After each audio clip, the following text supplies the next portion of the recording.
Welcome to It's All About the Questions, where learning to ask the right questions can help you achieve lifelong success. Now, here to help you ask all the right questions is award-winning author, international speaker, and business strategist, Laura Stewart. Good morning, afternoon, and evening, everyone, and welcome to the show. As always, my favorite part of the week when I get to share my incredible guests with you, and I get to interact with you all on social media after the show. And I just love this time of the week because there are people I get to introduce you to. Sometimes they're new into my life, into my being, and other times they're people I've known for, gosh, such a really long time, but they've been these consistent people in my life that when I read the stuff they post, when I read the books they write, when I just interact with them, they shift my thinking consistently over the years, and I get to enjoy bringing them to you. And my guest today is no different. I have the amazing Karl W. Palachuk. He is a friend from forever through the tech world, and he was the first person to ever interview me around my book while we were sitting at a conference in a corner, and he recorded this quick 10-minute thing, and I'm always grateful to him for that moment in time. So, Karl, welcome to the show. Thanks for having me. I think that was on that weird, odd, round couch thing at IT Nation. It was.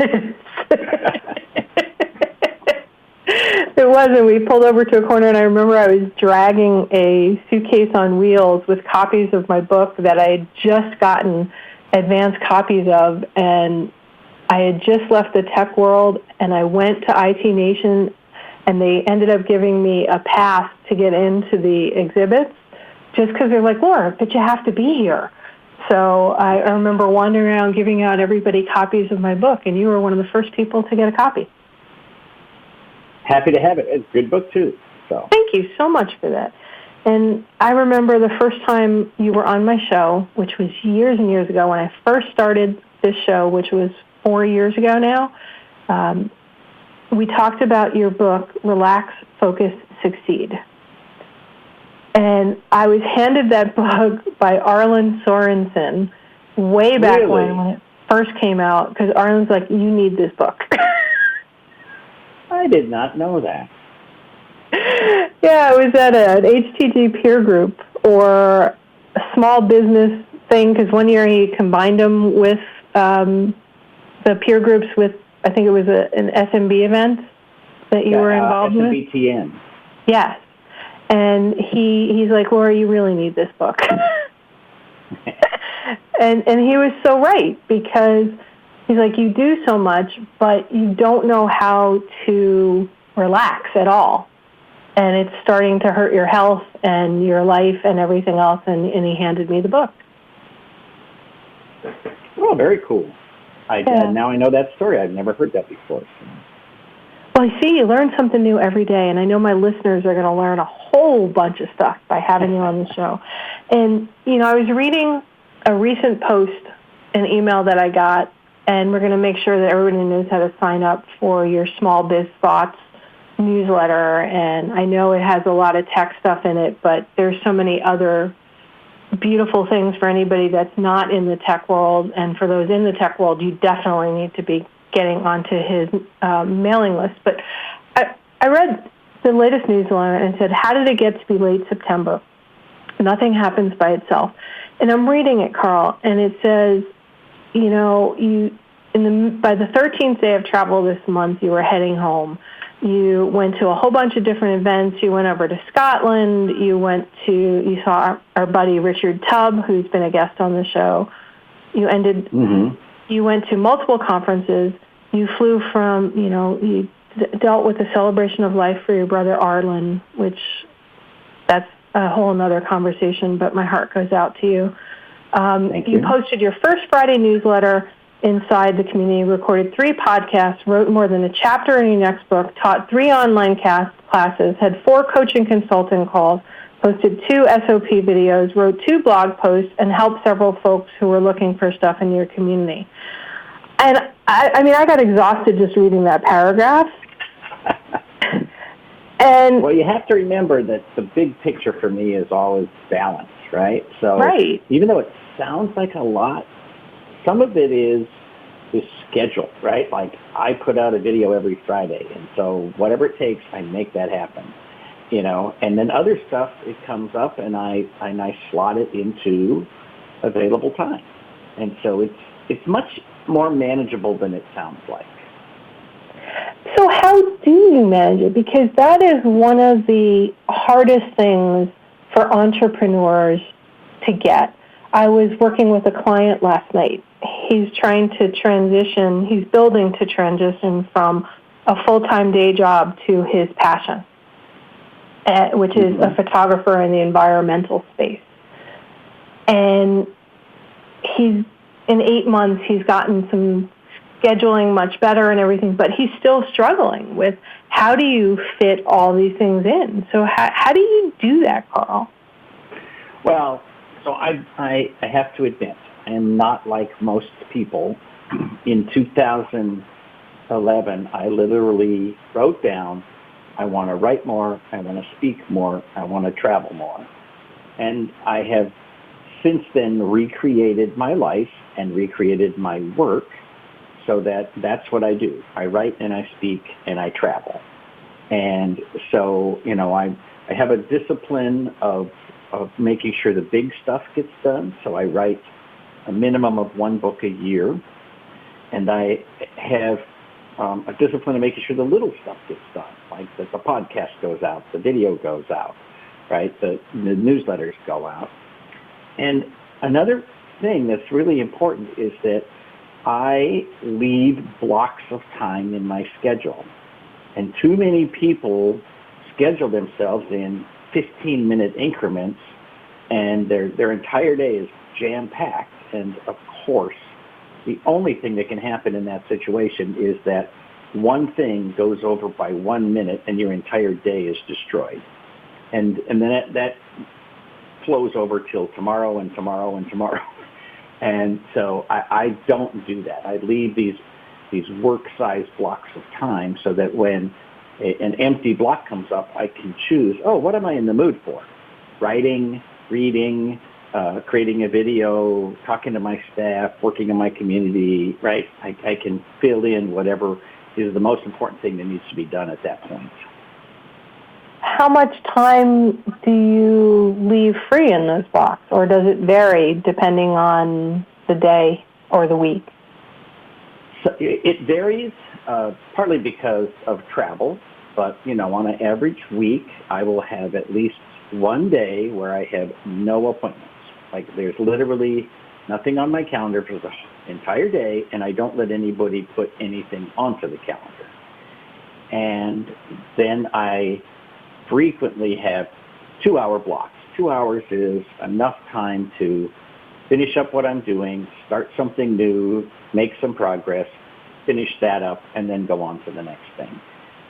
And a lot of people feel that if there's any air, there's any space in their schedule, they're being lazy and they're being unproductive and they're being horrible, and the world tells them that they have to schedule everything, and it's just not true.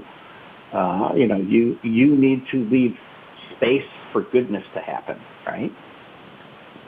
I love that.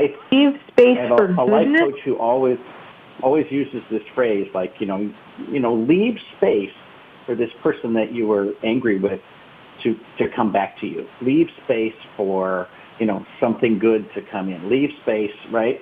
And it's kind of an interesting concept because a lot of us don't leave space for good things to show up in our lives. No, we really don't. We're like, okay, need to get all of these things done. And we've got family, we've got work, we've got some other project we're working on in our communities. And we schedule ourselves. They talk about overscheduling your kids nowadays. I've never had kids, but I've seen friends who have children that their kids are in school all day, and then they've got 3 different after-school programs, and then they've got all their homework, and then they've got all this other stuff, and we wonder why our kids are burning out. Forget why we're burning out. I love right? that idea of leaving space for goodness. Yeah, and, the part of it is, the only thing I like about a calendar is that I can visually see what the day looks like. And I literally never put in the little 15-minute things.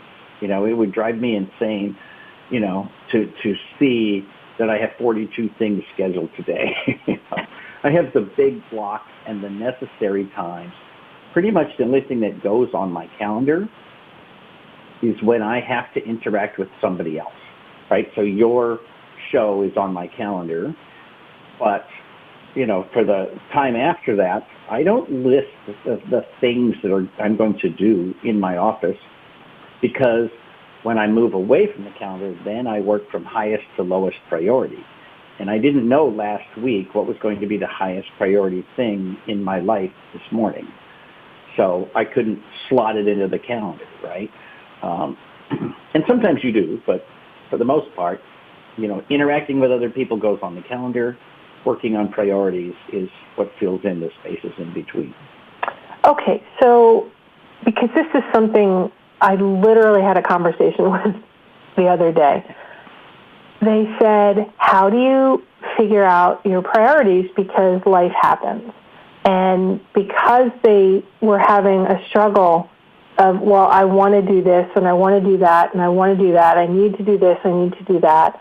They were putting it all on their calendar and going, okay, today I'm going to do this and during these hours. But they've been struggling constantly with actually doing those things. And here you're saying the only time it's on your calendar is if you're interacting with somebody, but somewhere off on the side you've got your priority list of writing, speaking, podcasts, this, that, or the other thing. Yes. How have you trained your brain?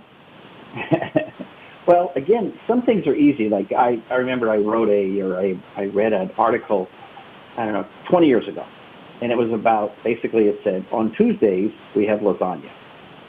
Or on Tuesdays we have pasta, something like that. And basically this person was saying, look, the way that she organized her week for making sure all the meals were interesting and varietal was that there was a day for pasta and a day for fish and a day for meat and all of this. And so in some ways I kind of do that my technology newsletter goes out on Monday morning at 1 a.m., which means if I'm a good boy, I'll be 99% done with that by Friday at 5 p.m., right? And usually I will tweak it over the weekend or add a picture or something.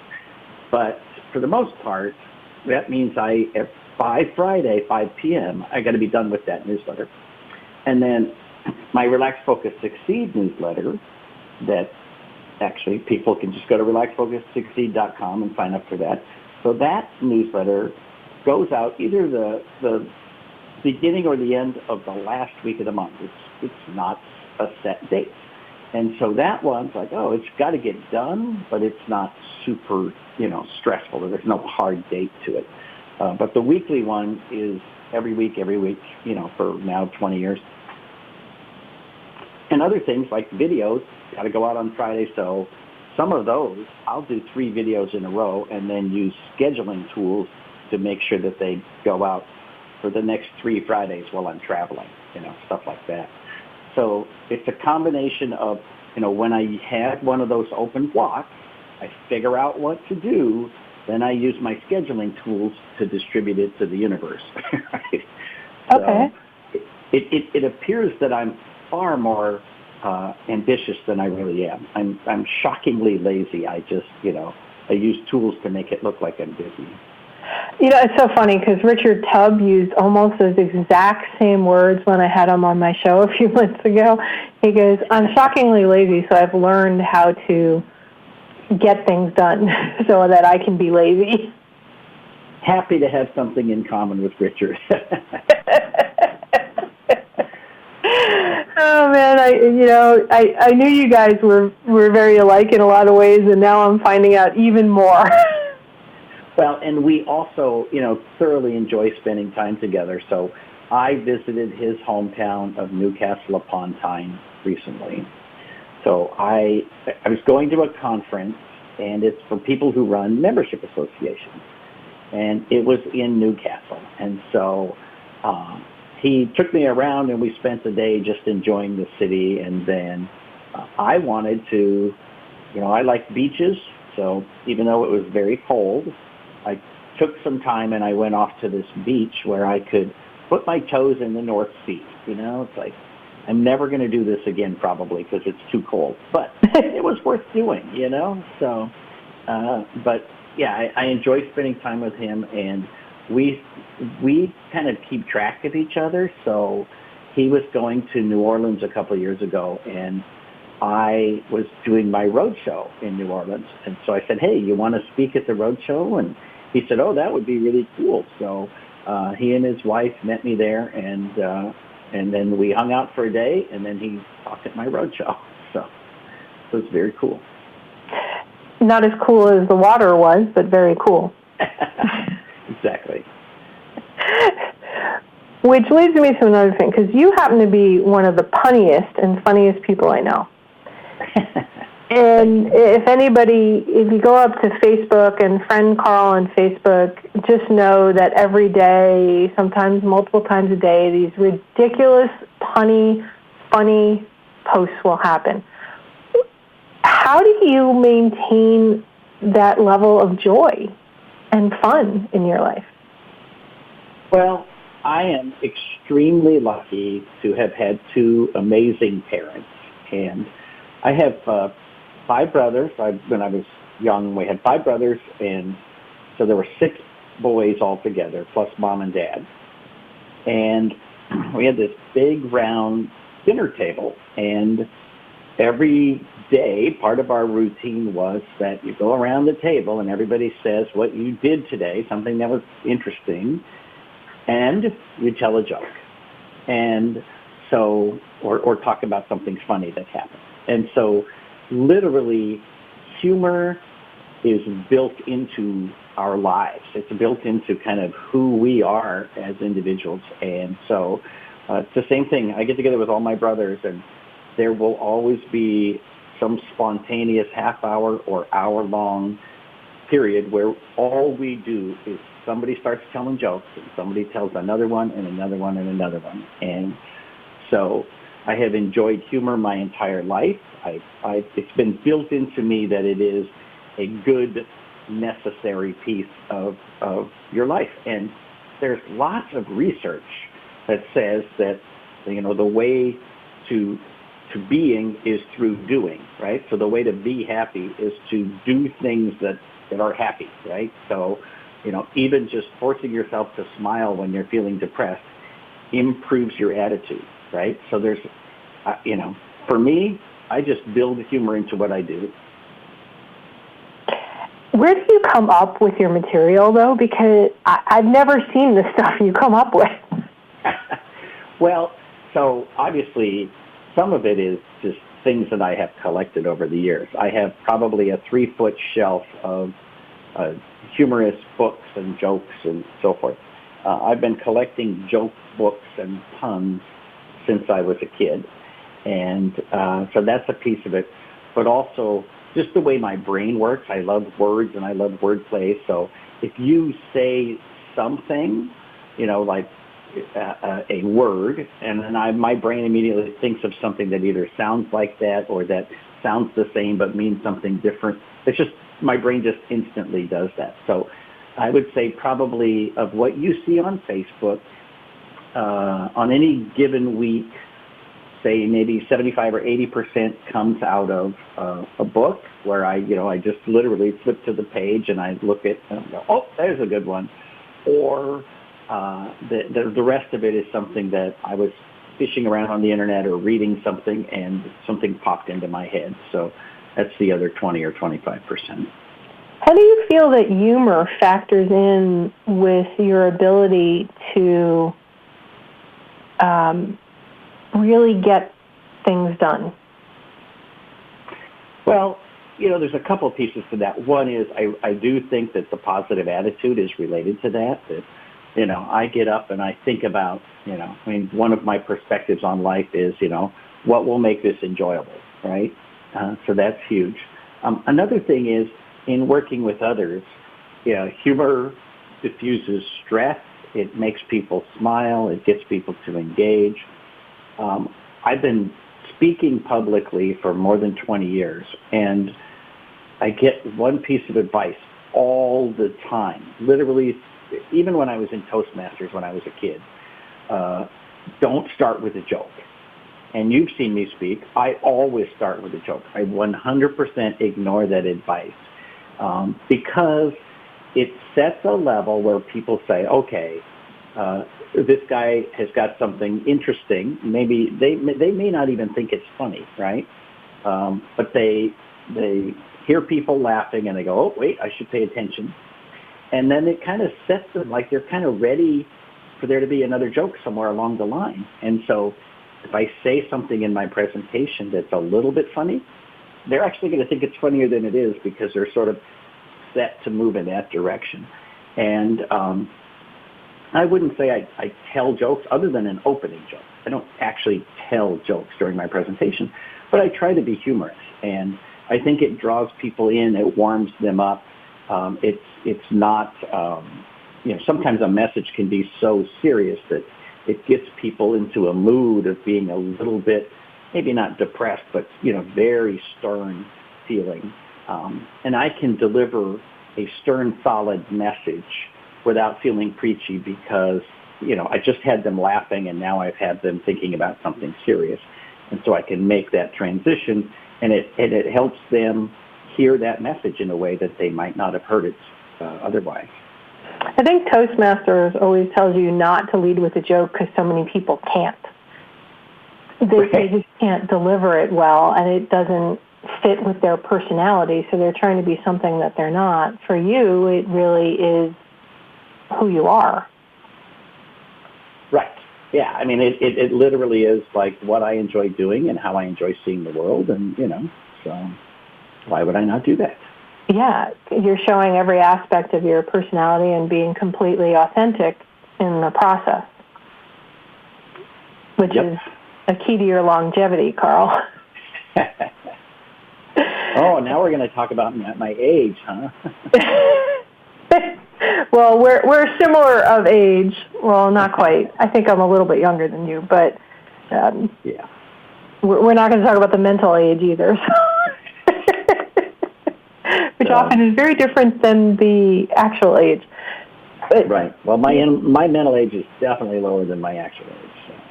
So. I've seen speakers come and go over the years, and they'll have their high where they're able to be there for a year or two or even 5, and then all of a sudden something will come up, and people will find out that everything they've been saying is not what they're living. It's not who they actually are, and it tends to negate the amazing content that somebody was giving because people now question that content. What do you think about that? Well, there are people who are, charlatan is kind of probably a little strong, but there are people who I think in many ways they're short-sighted about making a sale. And today on the internet, there's so many of these funnels that you've seen where the funnel is, at this point, visible a mile away, right? That, get this free report, click here. Okay, now give us your email. Hey, do you want to buy this thing for $7? Okay, now that you've put in your credit card information, do you want to buy this thing for $100? No? Okay, how about this thing for $50? Okay, here's your video. All right, on that thought, we're going to go into the national news and the national commercials. Funny how the way that happened. We are here with Karl W. Palachuk, everybody on It's All About Questions, and we'll be right back with more as Karl shares his amazing biz thoughts and how to relax, focus, and succeed in a way that you never thought of it before. He's been advising me for many, many years, and I know you're just going to love him. So hang on. We'll be right back. Welcome back, everyone, and I'm trying really hard not to laugh because I was just listening to the commercial from one of our sponsors, UIB, Ken Herron at Art Talk, and when he said bot, it sounded like Max Headroom. I'm showing my age, where it was like bot. It really sounded like a computer-generated robot at that moment in time. Mr. B, we're going to have to get that fixed because it doesn't do it at the beginning of the show. It only does it at that half hour. We're here with Karl. I want to get next Headroom on my Alexa. Oh, can you do that? I don't know, but I would pay money for it. Oh, my gosh, I love that show. It was so much fun, Karl. So, Karl, we're before the, I'm still laughing because I have this total picture of Max Headroom now in my head, and I can't get rid of it. So thank you for making me laugh. Before the break, we were talking about selling and authenticity and longevity of speakers and people doing things, and we continued that into the commercial break. I want to pick that up, and you said something so brilliant, because I asked you the question during the break, why do some people sell more than others, and why doesn't authenticity sell more? And you went, well, it's not that impulse buy of the candy at the register. Let's talk about that. Well, yeah, so a lot of the internet sales is, clickbait and, buy, and, oh, this is so amazing, and, all that. And they get you in, and there's literally, and I love Russell Brunson and the whole, ClickFunnels and all that. I love that approach, but the execution is sometimes so blatantly money-focused. It's not about, hey, I can help you. I can actually sincerely help your business.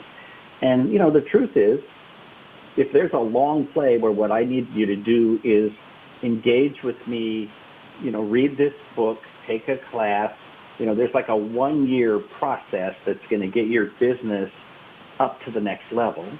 That's far less sexy than, buy now, it's only $9.99 and we'll double your income, right? And so people click on the thing that they know deep in their heart is not going to make any difference unless they do the hard work to change their business. It's just a lot less exciting. So, it's funny.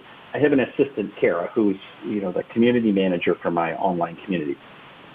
And every once in a while, I'll talk about doing a certain thing for marketing, and she will say the words, which I totally love.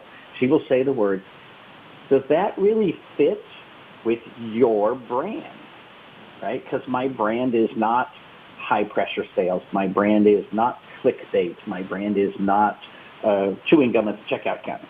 Right? My brand is long-term. This is good for you personally. Long-term, this is good for your business. And it is a bit of a harder sell. Yet, there are, in the tech world especially, there's one person who's really known for this one way of marketing that is all about that. And she gets resellers to sign up with her all the time. And I know when I had somebody who was working for me that signed up without my knowledge, and I was like, okay, well, I'll give it a shot. I was like, it doesn't fit my brand at all, my business brand at all, but yet I watched all these other people make a ton of money, even though it wasn't who they are, but they changed who they were because, as you said, it's money focused, but they also felt they were helping people by marketing that way. How do you respond to something like that? So I know who you're talking about, and I'm happy to say her name because, I love her, right? And the reason is because even though she might market differently than I do, what she then does is get people into the program. And, it's sort of like, okay, now that I've got you into the program, here's the deal.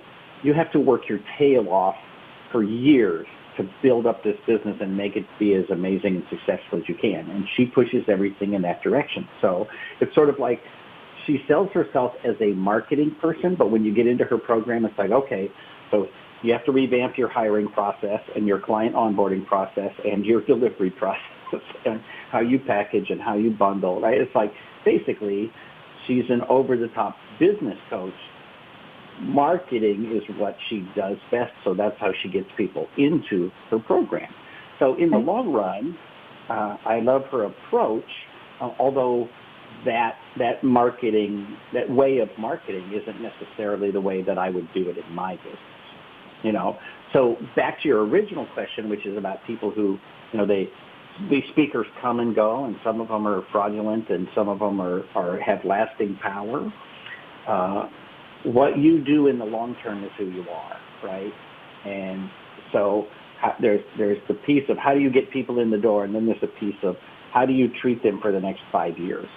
And, I have people who have been buying my products and services literally for 15 years. So I can look at that and say, I feel very confident. I'm not ripping people off. I'm not promising one thing and delivering another, So, and it's hard to know because on the internet, everybody looks the same until you engage with them and give them your money.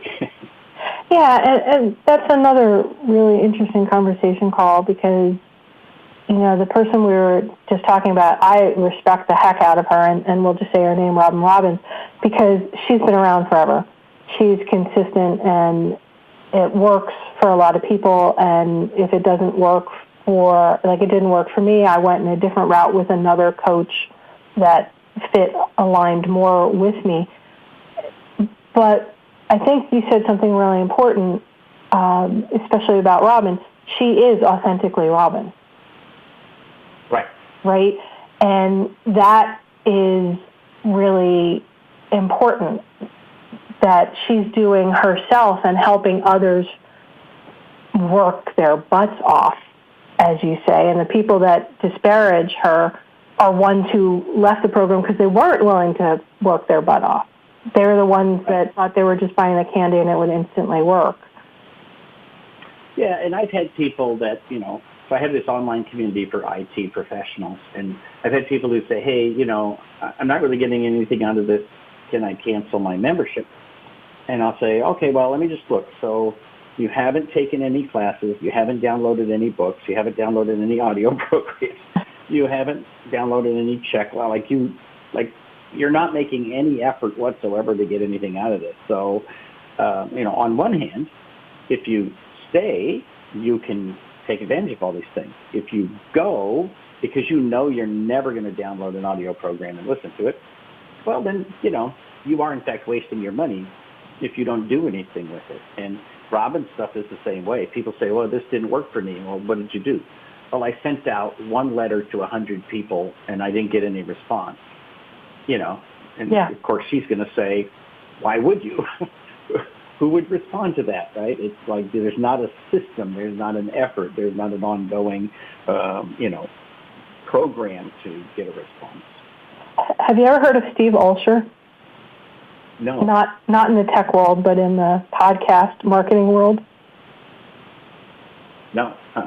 You'll want to check out Steve Olsher. He's amazing, and he reminds me a lot of that, right? Because he has a number of different programs, including a big year-long mastermind program. It's not a small dollar amount, but it's also not a high dollar amount when you know how much you're supposed to put into it and how he and his team put into it. And he's very much, if you're not going to do the work, just 30 days out. If you're not going to put the work in, you need to move on, because that's not what signing up with me is all about. I'm expecting you to kick butt, take names, and put the work in. Exactly. Yeah. So, and, part of it is also that, sometimes you get to a program and it's at a moment in your life when you are ready to move forward. You've got a little time, a little energy. You can make changes in your business, and just, all the stars align. And at that point, you buy into a program, whether it's $200 or $500 or $1,000, and you get massive value out of it. You could have bought into that exact same program 6 months before, when you were overwhelmed and had no time and, just trying to barely get by every day. Well, you don't have time to make any changes. You don't have the ability to delegate anything. You literally can't take any value out of it. So part of it is where you are in your life, and part of it is what you choose to engage in order to get to the next level.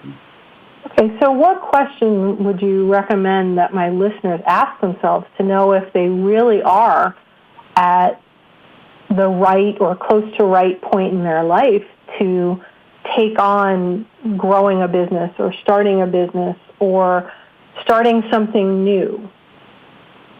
Because I know in a moment you get excited about something. It's like, yes, yes, yes. But really, you're not mentally or physically all there yet. Well, it's interesting because those things kind of interact with one another. One is the time and energy and so forth, and the other one is the excitement. And I'm a huge, huge believer in paying attention to what you're excited about, because you will always have more energy and more time for something you're excited about. If you tell me I'm full up, I work, dusk till dawn, and I can't fit anything else into my schedule, and I have no time for anything, and then suddenly you find a new hobby, whether it's photography or drones or, whatever, and you get excited about it. Now suddenly you have time to research new lenses for your camera. You have time to take an outing to go, practice getting a certain shot. You've got 2 hours to, figure out how to take a shot of the moon, right? Suddenly your excitement level makes time magically appear in your schedule. And it's really not about time. It's about priorities. And so when people tell me, I don't have time for this, what they're really saying is, I don't have a priority for that. Right? So if your priorities change, you will magically have time for everything you decide that you have time for. But too many of us go down the road of building these walls that we have to live inside of, and then we get frustrated and irritated at the world that we have created for ourselves, And you've said this, I've said it. If you have built a job you hate, it is your own fault, right? So, especially for people who are self-employed, if you want to take on a new thing and you want to get to the next level and so forth, you have to commit to action, and you have to get yourself excited about something. If all you care about is, I want to double the revenue, even though we all like money, it's not very motivating. What it buys, being able to go on vacation, taking time off, spending time with the kids, right? Those are motivating. Money, just adding zeros at the end, it's just not that big of a motivator by itself. Yet I know some people it is. But they burn out on it really fast. Exactly. It's their sole motivator. And then they get burned out because at the end of the day, it's like, okay. And of course, you've heard this as well, that the more money you have, the more money you spend, right? Your expenses, your lifestyle rises to the level of your income. And so at the end of the day, you still don't have any money left over. You just have a really nice watch and a really nice car that are worth 10 cents on the dollar if you try to sell them because you don't have any money for retirement. Right. It's interesting, the quote you said, if you've built a job you hate, it's your fault. One of the things that I used to do, especially after I sold my company, my tech services company, Guardian Angel, people who had businesses like mine, MSPs, wanted to ask my advice on how to sell your business. And one of the first questions I asked them is, well, why do you want to sell? What do you dislike most about your business that you want to sell? And invariably, there were just several aspects. They really didn't want to sell. They were just hating parts of what they do and felt weighed down and had no excitement about it. So I would often coach them to help them delegate or let go several customers or aspects of their business that really dragged them down and increase the stuff that excited them. And it was amazing to see the difference in their businesses within 6 months to a year from there. And other people, they just needed to sell. Right. Well, and, it's also the case that when we get new ideas, we get excited about the new idea, right? It is, now we're back to the candy at the checkout, right? The new thing, like, oh man, if I do this flat fee pricing, or if I do this bundling, or if I, start selling this new cool technology, that can make a difference. And we don't even necessarily have to have a clear, precise plan of what we're going to do. We just have an idea, and then we get excited about that, and the plan emerges, right? And I'm a huge fan of meditation, spending quiet time every morning, and just like I say, shut up and let the universe have its turn to talk, right? So part of what happens in those quiet periods is you let ideas, wander into your head, and every once in a while there's a really good idea that it may have occurred to you in a dream while you were asleep, but now you have access to it while you're awake. And you can begin planning and scheming and enjoying that whole process of coming up with a new adventure. And, that's a cool thing. But it's like you have to allocate a space for that goodness to show up. If you've blocked out your entire day from, 6 o'clock in the morning until 11 o'clock at night, then there's no time for new, fun, exciting stuff to just show up. What does your meditation look like in the morning? Do you pose a question? Do you say Om? Do you stare at a candle? Do you listen to a guided meditation? What does that look like for you? So usually I do guided meditations in the evening, but in the morning, I have a couple different places in my house where I can go to meditate. I have there's a chair, next to a candle, that kind of stuff. Normally what I do is I will do reading first, and so I'll sort of get my brain woken up and interested in something, and then I will try to clear my brain and just relax. And I usually in the morning, I'm either going to spend about 15 minutes in a chair looking out the window, or I'm going to spend 15 minutes in the hot tub watching the hummingbirds, right? So those are two really good meditations. And, it's, for me, no music, no talking, no, just listening to the universe. And but it's just a time to say, all right, this is my opportunity to do absolutely nothing and then see what comes up. And, many people, probably the closest they get is when they're in the shower and they have a really great idea. And why does that happen? It's because you don't have headphones, you're not listening to anything, your brain is not otherwise engaged. It's the only time that we have to be alone and just relax. And it's amazing what happens when you let your brain relax. And again, most people don't set aside time to just make that part of their day. I think you're going to start a new trend called hot tub meditations. Fine with me. My second favorite meditation is to meditate on a beach in Hawaii while the sun is coming up and then go for a swim in the ocean. So. Oh, I'm so with you on that. Although I'm not so sure about the sun coming up. I really have a hard time waking up before sunrise. I'm more of a night person. The sun sets. The sun comes and goes at a different time of day, right, no matter where you are.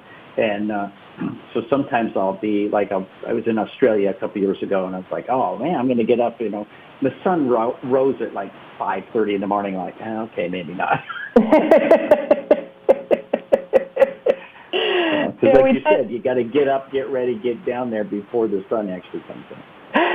I'll never forget, I was talking to my office in Connecticut when I was down here in Florida one day. I was talking to one of the guys and one of my engineers, and I paused, and he's like, are you there? And I'm like, oh my God, it's the most unbelievable sunset I've ever seen. And he goes, that's just cool. And I'm like, what are you talking about? He goes, it's been dark here for 45 minutes already. And it never really hit me because, I was still on the East Coast. I was just from Connecticut to Florida, and to me, it sunset. And that was the moment I realized that, where I am relative to the equator, the sun does set later than it does in Connecticut. It just never hit me until that moment. I want to make sure before the show ends that you have a chance to share with people, Karl, how they can reach out to you, get on your newsletters for Small Biz Thoughts, Relax, Focus, Succeed, get your books, whatever it may be. So share. Oh, thank you very much. So for IT professionals, Small Biz Thoughts, B-I-Z, smallbizthoughts.com or .org will get you to me. And for everybody else, relaxfocussucceed.com is the website. Both of those have an opportunity to sign up for both newsletters. So I have about 10,000 people on each newsletter, which surprisingly does not have 100% overlap. But anyway, so that's the easiest way. Or Google Karl Palachuk and I'll come up somewhere along the way. Right, and you have some podcasts and stuff out. I mean, there's so much, but if they go to Relax, Focus, Succeed or Karl Palachuk, they can see all the different books that you have out and order anything that you have and take classes and reach out to you if they have a question about our show. Yeah, so we had to start a half hour ago to list all the stuff I have out there.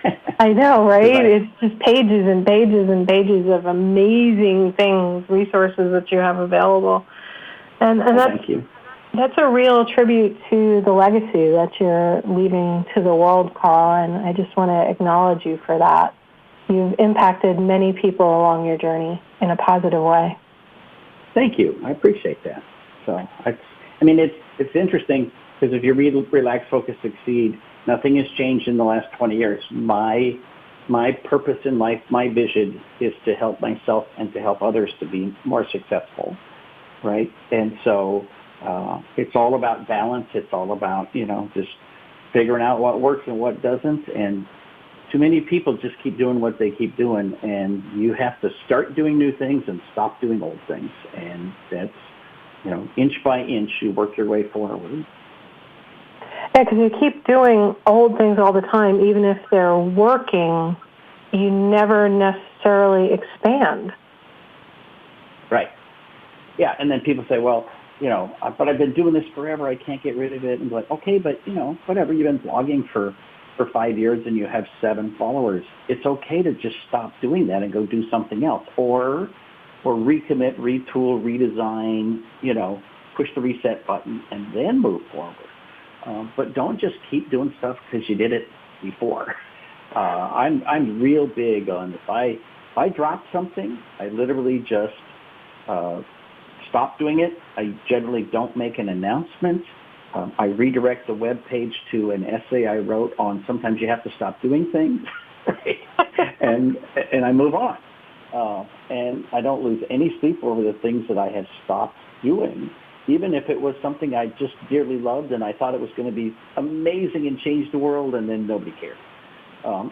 Because I also do some things where people do pay attention and do care. So, but you have to keep doing new stuff that keeps your brain interested and excited once again, like we talked about. I want to read your essay. Sometimes you have to stop doing things.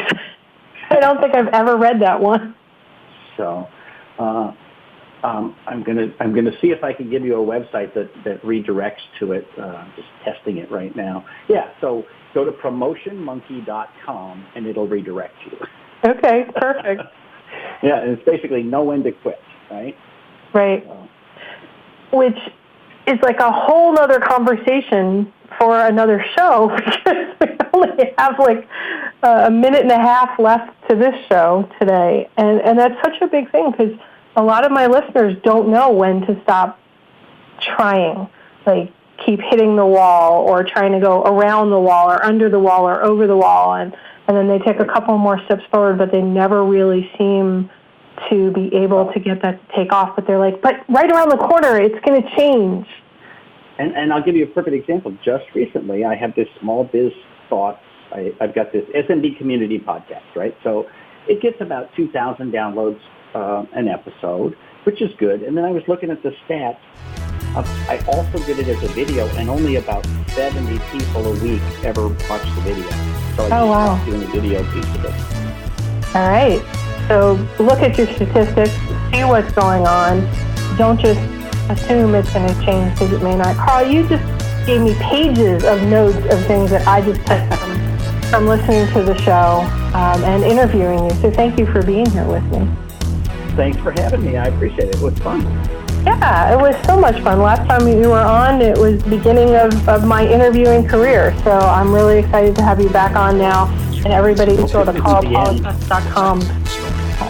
But most of all, everybody, Karl, I could talk to you for hours and hours and days and days and weeks and weeks. But I got to close up the show because Mr. B is laying the music underneath. Everybody remember the right questions can change your life. So what are you asking today? Have a great day, everyone, and hug someone you love because tomorrow you may not be able to. Have a great day.